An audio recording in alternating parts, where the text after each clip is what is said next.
Welcome to everyone. Today in this video we will discuss how to fix Wi-Fi calling drains the battery on Samsung A04S.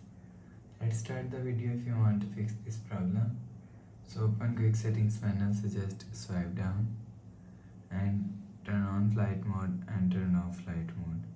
Turn on or turn off flight mode 1 to 3 times. After the process, go back to home screen. You will see your problem is solved.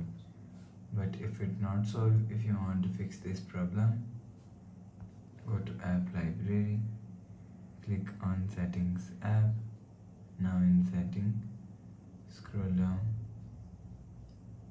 and click on software update. Click on download and install.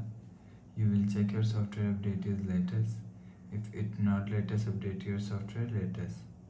After update software latest, go back to home screen.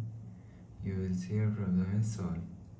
But if it's still not solved, again click on settings app, scroll down and click on general management. Click on reset and reset all settings. Reset setting, enter phone pin, click on continue. Again click on reset, so it just reset all settings, it's not clean, and remove your phone memory and data. After the process, go back to home screen. So please subscribe for more new latest videos. Thanks for watching.